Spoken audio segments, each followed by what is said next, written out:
Assalamualaikum warahmatullahi wabarakatuh. Alhamdulillah, alhamdulillah, alhamdulillahi rabbil alamin. Wassalatu wassalamu ala asyrafil anbiya'i wal mursalin wa ala alihi wa ashabihi ajma'in.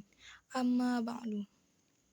Pertama-tama dan yang paling utama, marilah kita mengucapkan puja dan puji syukur kita kepada Allah Subhanahu wa Ta'ala, karena berkat rahmat dan ridhonya kita masih diberi nikmat kesehatan, keselamatan, nikmat iman dan Islam hingga saat ini.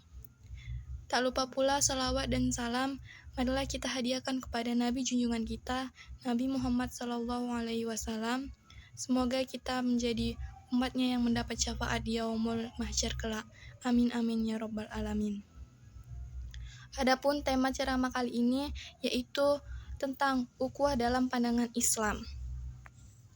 Ukhuwah sendiri biasanya diartikan sebagai persaudaraan, sedangkan makna ukhuwah menurut Hasan al-Banna yaitu keterikatan hati serta jiwa satu sama lain dengan ikatan akidah. Maka dapat dikemukakan bahwa arti ukhuwah Islamiyah yaitu ukhuwah yang bersifat Islami atau yang diajarkan oleh Islam. Berkenaan dengan hubungan yang harus dipelihara dengan sesama manusia, Rasulullah SAW telah memberikan tuntunannya sebagaimana dalam sabdanya, belum disebut beriman salah seorang di antara kamu sehingga ia mencintai saudaranya sebagaimana ia mencintai dirinya sendiri. Hadis riwayat Bukhari. Di dalam Al-Quran mengingatkan kita bahwa setiap individu mempunyai kekurangan serta kelebihan masing-masing. Maka dengan ukhuwah dan kebersamaan ini antara satu individu dengan individu lainnya akan saling melengkapi serta saling menyempurnakan. Saat ini banyak orang yang mengorbankan ukhuwah hanya karena perbedaan penafsiran tentang agama ataupun karena adanya kepentingan-kepentingan lainnya, contohnya seperti kepentingan politik. Padahal jelas rumusan dalam Al-Quran yang merupakan refleksi seseorang dari tingkat keimanannya dengan melihat sampai sejauh mana ia memelihara ukhuwah Islamiyah miliknya. Allah Subhanahu wa Ta'ala berfirman dalam surah An-Nahl ayat 90 yang berbunyi, A'udzu billahi minasyaitonir rajim. Bismillahirrahmanirrahim. Innallaha ya'muru bil 'adli wal ihsani wa ita'i dzil qurba wa yanha 'anil fahsya'i wal munkari wal baghi ya'izukum la'allakum tadhakkarun.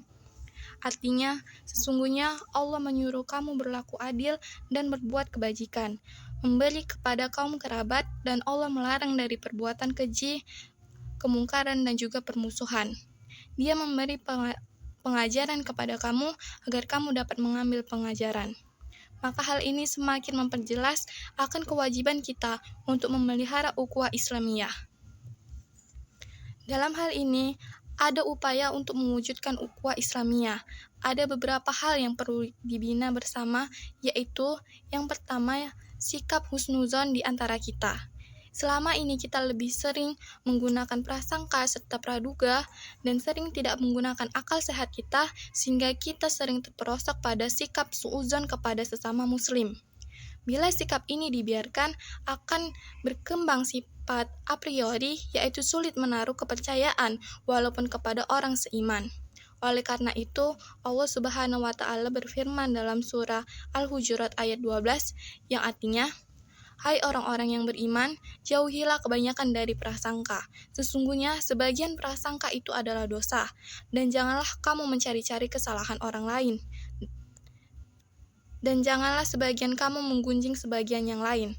Sukakah salah seorang di antara kamu memakan daging saudaranya yang sudah mati? Maka tentulah kamu merasa jijik kepadanya. Dan bertakwalah kepada Allah, sesungguhnya Allah Maha Penerima Taubat lagi Maha Penyayang. Adapun langkah yang kedua yaitu berpegang teguh kepada tali Allah yaitu Islam secara kafah. Dalam pergaulan hendaknya berpedoman daripada syariat Islam. Bersikaplah sebagai seorang pemaaf dan sikap yang sangat disukai Allah Subhanahu wa taala.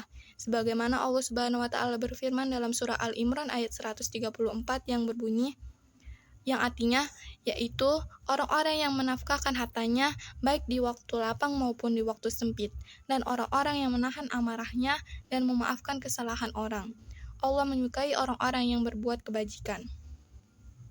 Adapun langkah yang ketiga yaitu laksanakanlah hak dan kewajiban kita sebagai muslim dalam kehidupan bermasyarakat seperti tercantum dalam hadis yang bersumber dari Abu Hurairah.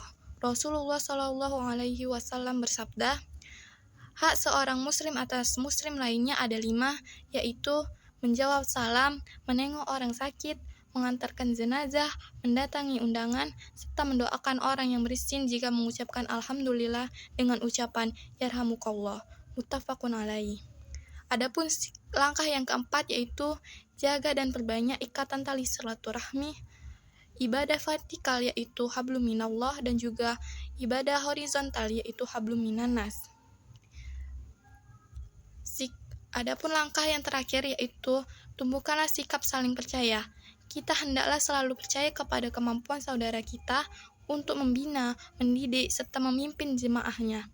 Kita seringkali ikut campur dalam urusan pribadi seseorang, walaupun tidak diminta. Lebih bahaya lagi jika kita sering memvonis salah akan pemahaman agama saudara kita yang berbeda yang akan berujung pada permusuhan di antara umat Islam. Demikian ceramah yang dapat saya sampaikan, lebih dan kurangnya saya mohon maaf. Kepada Allah saya mohon ampun. Saya akhiri, wabillahi taufiq wal hidayah. Assalamualaikum warahmatullahi wabarakatuh.